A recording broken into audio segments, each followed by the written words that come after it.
माता जी के लिए, और माता जी के लिए भैया के लिए जाते हैं रक्षा करने के लिए।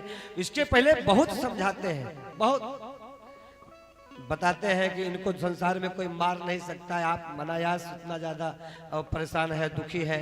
मैं जानता हूँ संसार में किसी के अंदर इतनी ताकत नहीं है कि जो इनको पराजित कर सके। सब कुछ बता देते हैं लेकिन वो नहीं मानते। माया बहुत प्रबल हो, माया महा ठगिन हम जानी, त्रिगुण फांस लिए कर डोले, बोले मधुरी बानी, माया महा ठगिन हम जानी। माया इतनी जल्दी पराजित नहीं होती है माई बाप, ध्यान रखिए मेरी बात का। इसलिए उसके चक्कर में और एक रेखा खींच करके, अग्नि रेखा खींच दिया, उनको लक्ष्मण रेखा कहते हैं। एक रेखा खींच दिया और रेखा खींच करके उन्होंने कहा कि आप इसके बाहर कदापि मत निकलिएगा, चाहे कितना भी बड़ा कुछ भी हो जाए, घटना घट जाए, लेकिन आप इसके बाहर मत निकलिएगा। लेकिन लक्ष्मण भैया के जाते ही रावण अपना भेष बदल करके आता है। रावण साधु का भेष धारण करके आता है। इसलिए आज देखिए बहुत जगहों पर साधुओं को लोग जो विश्वास नहीं करते। एक बाबा भारती का एक घोड़ा था, बचपन में हम लोग पुस्तक में पढ़ा करते थे।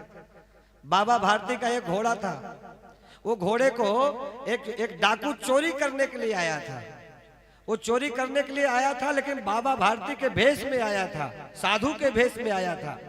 और चोरी करके जब घोड़ा ले जा रहा था और उसी समय बाबा भारती बाहर आए, उन्होंने कहा कि सावधान सुनो, तुम ले जा रहे हो घोड़ा तो ले जाओ, लेकिन साधु के भेष में घोड़े की चोरी मत करो।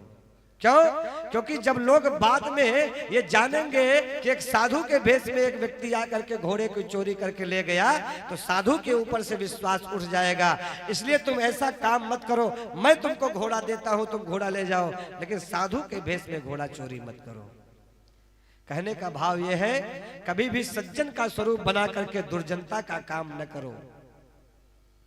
साधु अगर साधुता के भेष में आकर के दुर्जन का काम करना चाहते हो तो साधुता का भेष छोड़ करके दुर्जन बन करके काम करो, और तब साधुओं के ऊपर कोई उंगली नहीं उठाएगा। इस भाव को समझने का प्रयास करिए। और इस प्रकार से माता जानकी जी को बहुत प्रकार से समझाया। माता जानकी जी का हरण करके रावण अपने पुष्पक विमान पर ले गया, और लेके जब जाने लगा तो माता जी ने चिल्लाना प्रारंभ कर दिया, शोर मचाना प्रारंभ किया।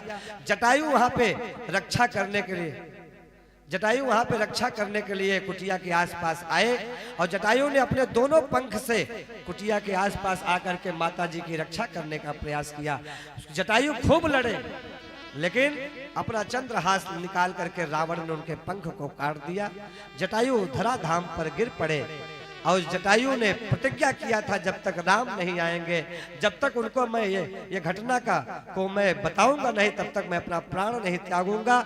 ऐसे राम को जटायु ने सारी बात बताई कि दक्षिण दिशा में एक राक्षस माता जानकी जी को लेकर के गया है।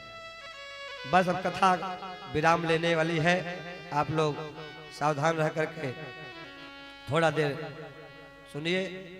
और उसके बाद जटायु को भगवान ने जब गति प्रदान की, जटायु को अपने हृदय से लगा करके भगवान ने उसको गति प्रदान दी, अपना पद प्रदान कर दिया। अरे कही दंडक बन,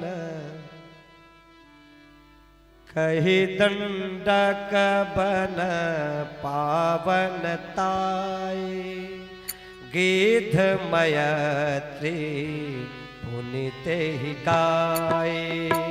कही दंडक बन पावन ताई, गीध मयत्री पुनिते ही गाए। पुनि प्रभु पंच कृत पासा, भंजी सकल मुनिन की तासा।